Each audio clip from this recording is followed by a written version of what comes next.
introduction, I have a couple of questions. We've seen today another niobium-based A15 compound, MGB2.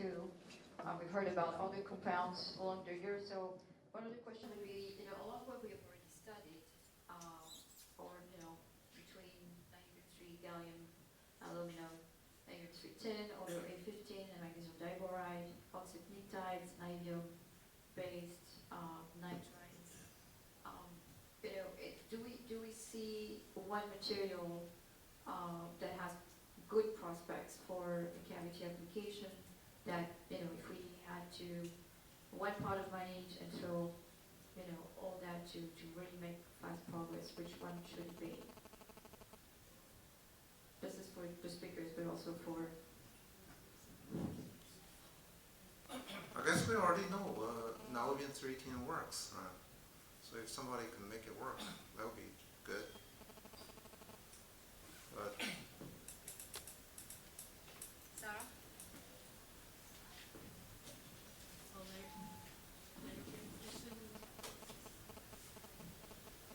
Niobium 310 works on bulk niobium, as we saw nicely after that. But I mean, what all these materials have in common is that they are actually asking to be coated on copper, for example, or aluminum. And this seems to be a problem for niobium 310 because there you have problems with copper diffusing into your film. So I'm not sure if niobium trinitride might not be the more promising material. Although maybe Anna can explain why is copper diffusing into niobium 310 but not into niobium nitride. Do you know? Sorry? Did I miss something? We had copper diffusing into niobium 310.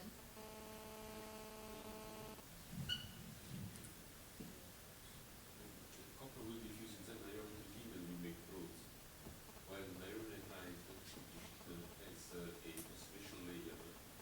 You will not form copper nitride, and so you will have no any diffusion. But the problem about niobium 310 is that you can have a wonderful sample, a wonderful monocell resonator, but then when you will go to tune multi-cell cavities, it will be brittle and fractures, and that's a big problem.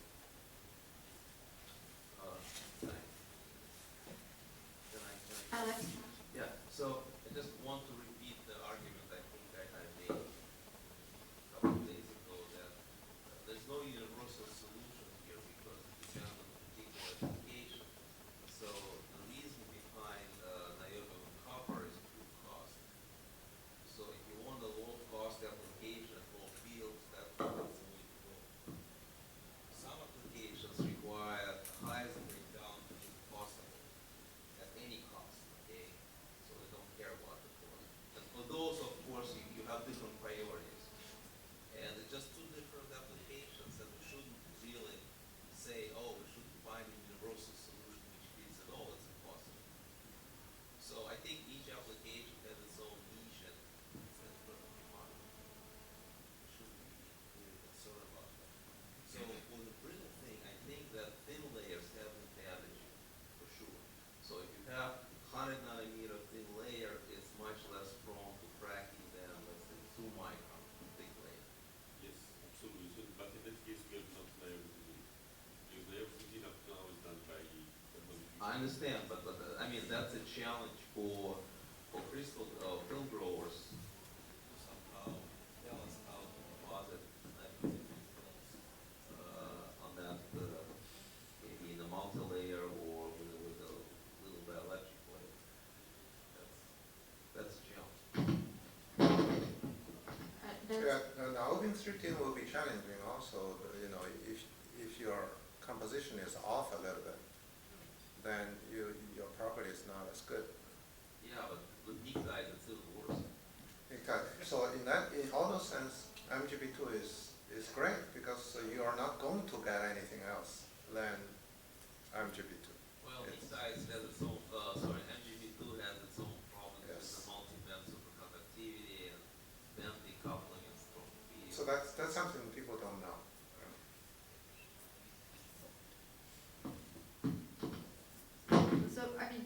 another question that, I had, that's just for the sake of the discussion, is that most of these compounds need to have a deposition temperature or sensitization temperature quite high.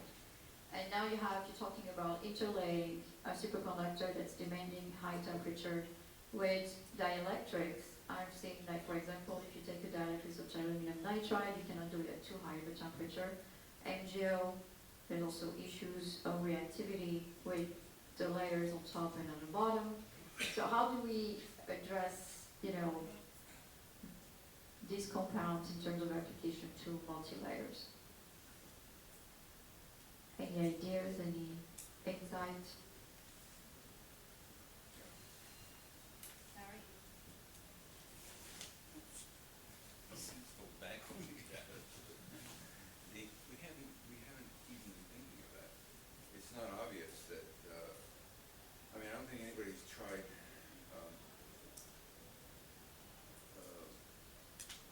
deposition layer by layer since, Laura Allen, decades ago. And people just forget that, and everybody focuses on this diffusion, which of course takes an enormous temperature. But it's not obvious that it can't be done. It may, the stoichiometry is the one is the issue. I don't know that the temperature would be the issue, because if you had near perfect stoichiometry, as you go layer by layer, it may not be too difficult on very low temperature substrate to force the A15 compound regionally as you go. But, and there's other people that are thinking along those lines. But it is still the issue of getting that near perfect stoichiometry. Locally you can do it, but over a large convoluted surface, that remains a challenge. This thought with ALD of niobium-310, if there were a decent niobium precursor available, would be an excellent opportunity to try that. But I don't think it's not, I don't think it's impossible. I think nobody's working on it. As soon as there is a niobium precursor, then I think that might be a very interesting thing to look at. Can I make one more comment? Yes, Alex. So regarding this complexity of materials, just I forgot to mention that about 2 years ago, the group by Cheng Bonon, University of Wisconsin, successfully drawn 24-layer of nuclide multilayer. So a nuclide is a lot more complex than niobium-310. So it just shows it can be done. I mean, it's doable. So he grown beautiful, just textbook multi-layers, 24 layers, but I think 24 nanometer thick. Unfortunately, Planar. Planar, yeah. So unfortunately, his spacer was metallic. Because he did it with his So again, it's very complex material science, but I think it's very encouraging because it shows it can be done. Now, I also don't think multi-layer is a problem. MgO is fine, the deposit at room temperature. ALD of other thing probably is 100, 200 degrees C. That should be fairly easily done. What I don't know, though, is if we are depositing on complex geometry like the cavity, whether the thickness has to be uniform. So it doesn't have to be uniform. It doesn't need to be perfectly constant. Because it will be difficult. If you ask me to coat the cavity, I can coat the cavity. But if you want the thickness to be all the same in the orbit, in the equator, or in everywhere, that will be difficult. I think the main part is the equator, so the rest doesn't matter because the field is low anyway. So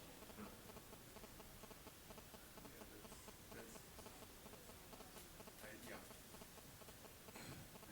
Funny you mentioned that. I suggested that as a little quick exercise for several grad students, but they haven't taken me up on it. If you assume something, set the problem up like a line source of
But the thickness, I mean, it's true the thickness, the uniformity of the thickness is maybe not too important, but In a way, because all you need multi-layer for is to screen the field.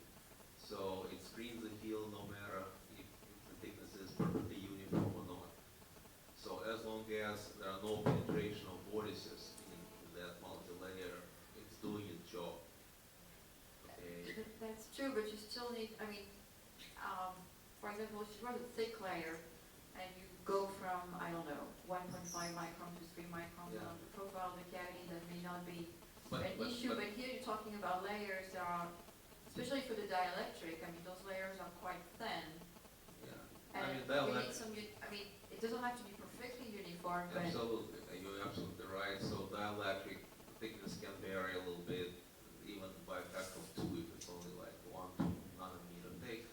And even the thickness of the superconducting layer can be larger around the orifices because the field is low, so then it doesn't really matter if it's below lambda or above lambda. So you already screen the main part of the field near the equator. And all you need to do is to make sure there are no open ends in the multi-layer. Otherwise, the field will, leak in through the edges. And that's why you need the full coverage.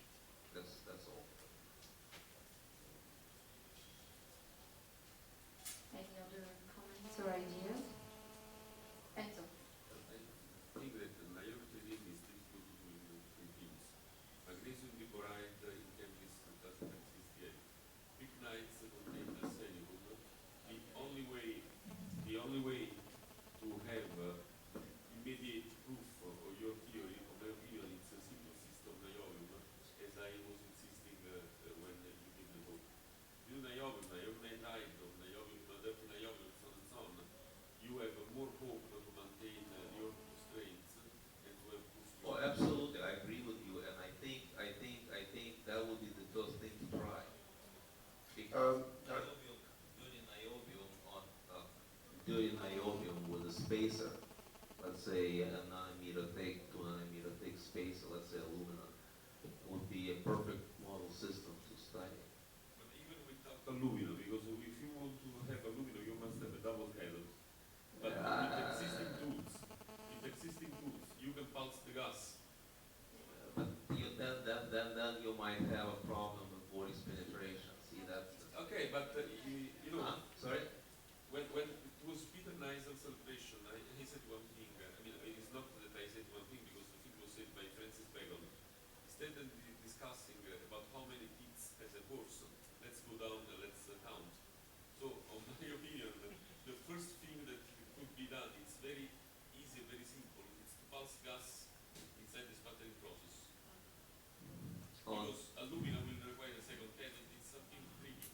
Then, as a first approximation, when your model will be tested, will be proven, and I am sure that it will be proven correctly, you have a lot of people that will be interested in going forward and forward. But in my opinion, we should go step by step. Absolutely, I agree with you, and I think that's the way to go. I can only add that principle you can use ALD to adjust, because that's what Argon did like 3 years ago. Okay, they conformally niobium cavity with aluminum, and then you can put niobium on top of it. I want to add, we have done something which is not a cavity, but probably the next best thing for proving it on cavity.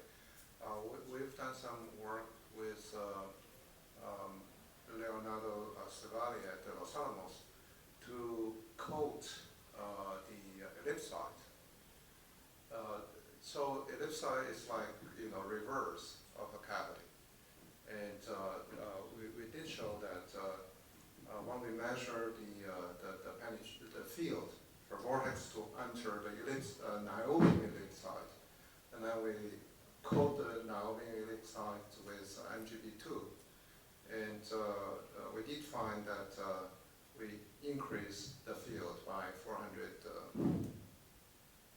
Asters. Just one layer of MgB2. So next thing obviously is for us to put the multi-layers on the ellipsoid. Understand, that's 40 millimeters. Austin, Yeah, 40 millimeters. 40 millimeters. And so just to repeat, we measured the niobium ellipsoid, and then we measured the niobium ellipsoid coated with magnesium laborate. And it does show that the field for vortex to enter is increased. And next we will do will be to put multi-layers on the ellipsoid and measure that. So that would be not real cavity, but Yeah. quite close to that.